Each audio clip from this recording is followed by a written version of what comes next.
साहिल, मेरा और विक्रम 3 कॉलेज के दोस्त थे जो भूत परियत वाली जगह देखने का शौक रखते थे। जब इन्हें भंगड़ किले के बारे में मालूम हुआ, जहां लोगों को शाम के बाद रुकने से मना किया जाता है, तो उनकी दिलचस्पी बढ़ गई। इन्होंने किले की रात में कहानी सुनने के लिए एक रात रुकने का इरादा किया। हालांकि लोगों ने इन्हें वहां के असीब और बदरूहों से डराया था।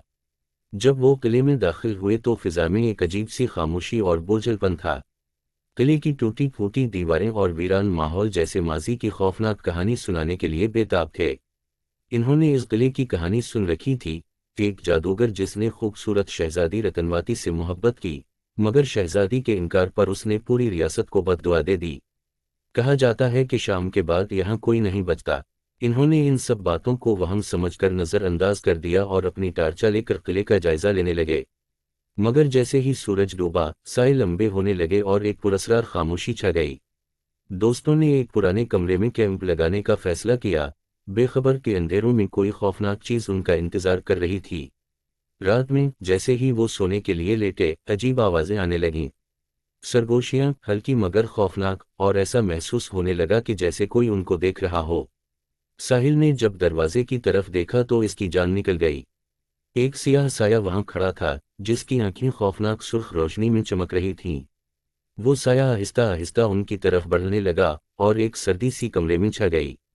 ये जादूगर की रूह थी जो अपनी बददुआ में जकड़ी हुई थी और उन लोगों को देखकर बिफर गई थी जो शाम के बाद वहां ठहरे थे।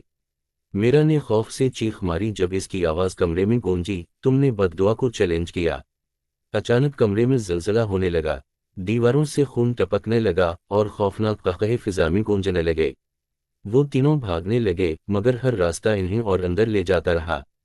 किला जैसे उनके गर्द बंद हो रहा था, इन्हें अपनी दीवारों में कैद कर रहा था। आखिरकार जब सुबह हुई तो रूह गायब हो गई और किला फिर से खामोश हो गया। लोग इन्हें दरवाजे पर कांपते हुए मिले। उनकी आंखों में खौफ था, एक ऐसा खौफ जो वो कभी बयान ना कर सके। वो तीनों हमेशा के लिए भंगड़ की इस खौफनाक रात को अपने साथ लेकर लौटे। इस दिन के बाद इन्होंने जान लिया कि कुछ जगहें ऐसी होती हैं जिन्हें छूना नहीं चाहिए और उनके राज मर्दों के साथ दफन रहने दें।